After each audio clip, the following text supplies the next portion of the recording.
Hello everybody, my name is Nathan, and today I will be refuting the claim that moderate coffee drinking is not associated with an increase of cancer at the majority of body sites. To begin, I'd like to say that this claim is a negative as well as contains two qualifiers, which makes this claim extremely narrow and not really an argument, if at all.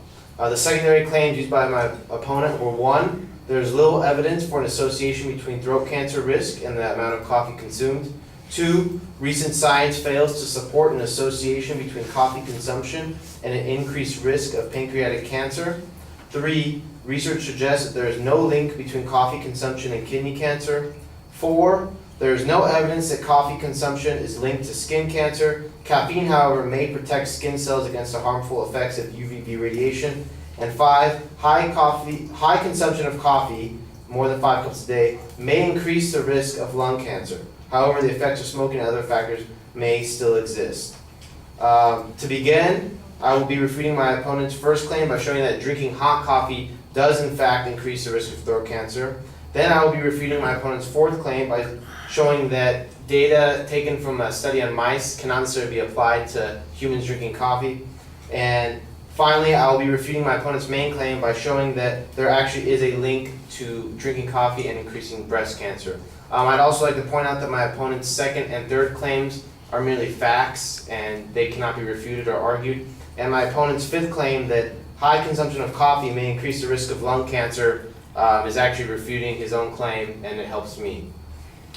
So in response to my opponent's claim that there is little evidence for an association between throat cancer and the amount of coffee consumed, I'd like to declare that drinking hot coffee actually does increase the risk of throat cancer. The very evidence my opponent provided to support this claim, which comes from the International Journal of Cancer, states, however, the majority of studies stated an increased risk of throat cancer with the increase in temperature of hot drinks. While I couldn't find any data showing the percentage of coffee consumed as hot versus cold, I think it's well known that coffee is very commonly consumed as a hot beverage. So therefore, anytime you're drinking hot coffee, you are in fact increasing your chance of getting throat cancer. In response to my opponent's claim that there is no evidence that coffee consumption is linked to skin cancer, caffeine, however, may protect skin cells against the harmful effects of UVB radiation. I'd like to say that the data or the conclusion that came from the study used cannot necessarily be applied to humans. The study used by my opponent to support his claim, which was done by the Journal of Investigative Dermatology in 2009, stated, topical applications of caffeine to mice with multiple patches of P53 mutant skin cells enhance the elimination of these cells in the absence of further UVB radiation. So basically what they did was they took caffeine patches and put them on mice that had cancerous cells and noticed that some of these cancerous cells went away. However, I'm not a doctor, but I can say that caffeine patches on mice is not the same as humans drinking coffee. So therefore, for my opponent to say that drinking coffee can actually reduce the chance of skin cancer is not warranted, and it is an incorrect inferential leap, because mice and humans are not the same and caffeine patches are not the same as drinking coffee. And finally, I'd like to refute my opponent's main claim by stating that drinking coffee has been linked to breast cancer. According to analysis of 37 studies published by the U.S. National Library of Medicine, finding from this meta-analysis suggests that coffee/caffeine might be associated with breast cancer risk for postmenopausal women. And according to the Center for Advancement in Cancer Education, the reason is that cancer thrives in an acidic environment, and drinking coffee lowers the body's pH levels. Also, when coffee is roasted, the carcinogen 3,4-benzopyrene is formed. And they also noticed that when women with lumps stop drinking coffee, that these lumps actually receded. So this is a direct refutation of my opponent's claim that drinking coffee does not cause cancer. So in conclusion, because one, drinking coffee when hot will increase throat cancer. Two, some of the data my opponent used was incorrectly inferred from studies used on mice. And three, because drinking coffee has been shown to increase breast cancer, I can say that there is in fact a correlation between moderate coffee consumption and an increased risk for cancer.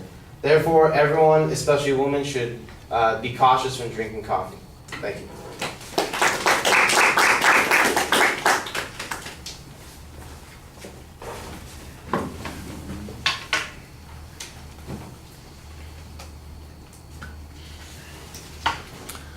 All right, well, I thought you did a very good job outlining what the advocate's argument was and suggesting that large sections of it are not really in dispute, and so there's not really an argument on that point, and then focusing on those points in which you had some dispute.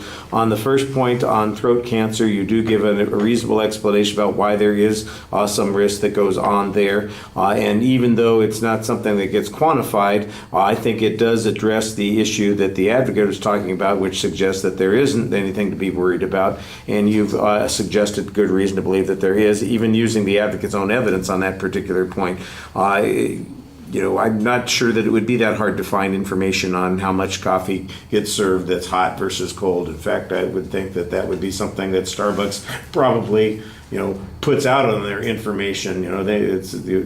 It's likely that most of the, like you said, it's likely that most of the coffee gets consumed in a warm form, although, with all the milkshakes that they describe as coffee nowadays being served, maybe it is a little bit different.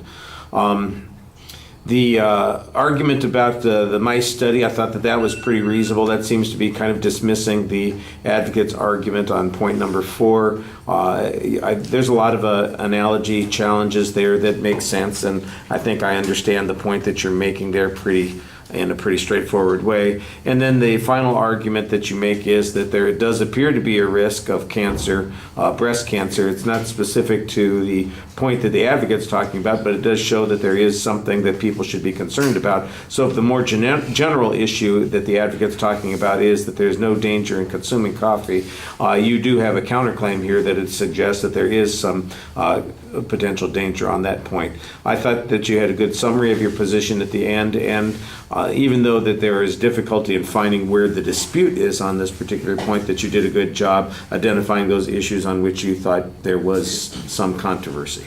All right, thank you.